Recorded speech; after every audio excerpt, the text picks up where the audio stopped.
33조 적자난 기업이 어딜까요? 아마 대한민국 사람들 중에 경제라는 단어를 조금이라도 알고 있는 사람들은 한전이라고 다 알 겁니다. 뭐. 예, 이게 전기요금을 제때 못 올리고 원유 가격이 폭등하는 바람에 그야말로 적자 투성인 회사가 됐죠. 그런데 여기에 말입니다. 참 양심도 없는 내로남불이라고 이야기하는 사람들이 있다는 사실 참 안타깝고 안타깝습니다. 이러니 구조조정 빨리 해야지 이런 이야기가 나오잖아요. 그런데 문재인 정부 때 임명했던 사장은 뭐 여지부동이죠. 여러분 이거 한번 보세요. 저는 이것을 보면서 진짜 깜짝 놀랐습니다. 한전 임원이 외유성 출장을 간 횟수입니다. 5차례나 된다고 합니다. 5차례. 그것도 5차례에 8개국을 다녀왔대요. 8개국을. 일반적으로 말입니다. 코로나19 사태가 터지면서 정부가 출장 자제 지침을 내렸습니다. 아주 불효불급한 긴급한 부분에 대해서는 뭐 출장을 갈 수 있겠지만 그 외의 출장은 가지 마라. 뭐 이렇게까지 이야기를 한 겁니다. 그런데 한전은요. 여기에 상관없습니다. 여러분 보시다시피 한전 임원이 5차례 8개국을 돌아다녔고요. 그리고 심지어 한전 KDN 임원, 한전 KDN은 자회사죠. 한 사람이 7차례를 나갔고요. 14개국을 돌아다녔습니다. 그런데 이게 돌아다닌 내용을 보면 기도 안 찹니다. 요르단 페트라 유적지, 두바이, 베트남 하롱베이, 쉽게 말하면 해외 유명 관광지를 돌아다녔다는 이야기고요. 심지어 이 출장 기간에 이 유적지를 돌아다닐 때 공무의 목적으로 제공이 된다는 렌트 차량이나 가이드까지 이용했다는 사실입니다. 여기에다가 말입니다. 해외 자사나 법인들은요. 이들에게 식사 대용, 식사 비용도 지불을 하고요. 현지 차량도 제공을 했다고 하니 참 기가 찰 노릇이죠. 여러분 한전 때문에 지금 워낙 많은 사람들이 고통을 겪고 있잖아요. 전 국민이 고통을 겪고 있다고 해도 과언이 아닙니다. 전기료 폭탄. 어마어마하게 전기료가 올라갔잖아요. 저만 하더라도요. 전기를 최소한으로 쓰기 위해서 콘센트는 다 뽑아놨거든요. 안 그러면 전기료가 전달 대비해서 보통 20% 30% 오르는 것은 예산일이고요. 많이 쓰면 누진제가 적용이 되기 때문에 2배 3배까지도 오른다는 거 아마 여러분들 다 알고 계실 겁니다. 기업들은 더 하죠. 공장을 돌려야 되는데 전기료가 겁나서 공장을 못 돌리겠다 이런 얘기까지 나옵니다. 심지어 기업들은요. 이 와중에 태양광을 설치하겠다면서 난리예요. 왜? 전기료라도 줄여보려고 말입니다. 그 정도로 말입니다. 지금 서민들 국민들은 어렵고요. 기업은 그야말로 절규하고 있는 상태입니다. 그런데 이 와중에 이들은요.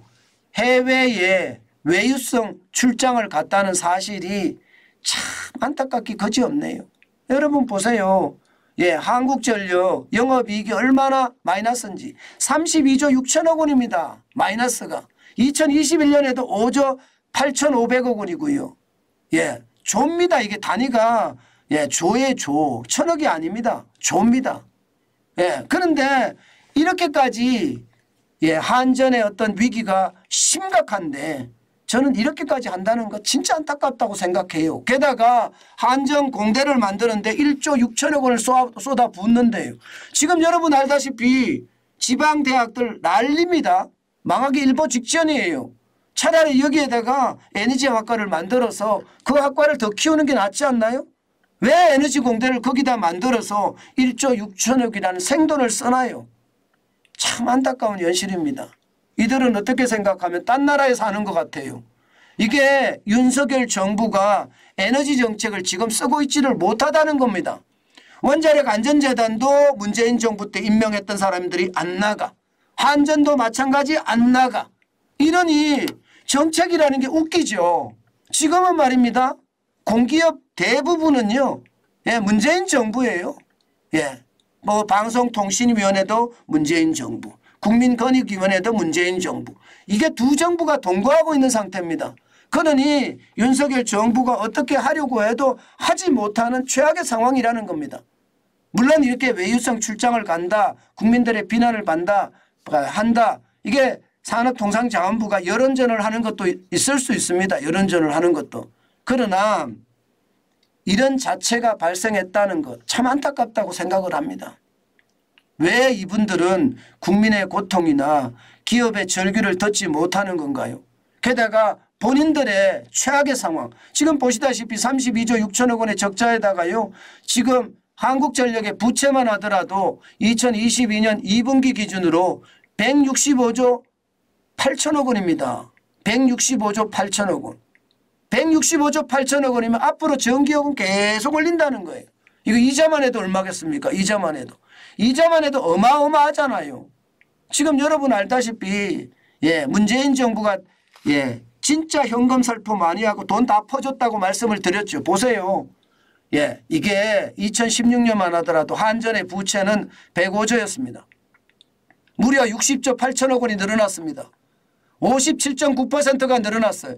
이렇게 퍼주니 나라가 제대로 될 리가 없죠. 예, 저는 하루빨리 말입니다. 한전만 이런 게 아니에요. 공기업의 구조조정, 공기업 전부 다 구조조정해야 됩니다.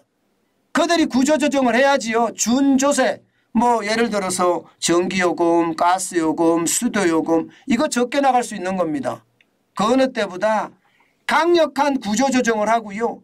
자기 혁신을 할 때 전기요금을 올려도 예, 난방비를 올려도 수도요금을 올려서 국민은 이해할 겁니다.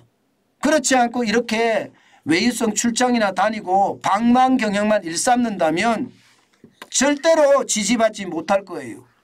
저는 이런 것을 보면서 예, 참 문재인 정부의 그 뒤에 있는 사람들 못됐다. 나라를 그들 내려고 지금도 자리에 앉아서 저렇게 연연하는 것은 아닌가. 어떻게 하면 흠집을 내고자 예, 그래서 끌어내리려고 하는 건가요? 참 안타까운 현실에 마음이 더욱 숙연해집니다. 제발 대한민국에 합리적인 생각을 하고 예, 객관적인 선택을 하는 사람들이 많아졌으면 좋겠습니다. 예, 대한민국에서 이념을 예, 놓고 말입니다. 마치 종교처럼 네 편 내 편으로 가른다는 것 이거 빨리 없어졌으면 좋겠어요. 그것만이 대한민국이요 나라답게 만들어지는 겁니다. 좌파 대한민국에 있지 말고 북한으로 가세요. 그냥 편하잖아요. 자기들 이상하고 맞는 사람들 거기 있으니까 거기서 편하게 사세요. 왜 대한민국에서 이렇게 혼란을 만드는지 모르겠어요.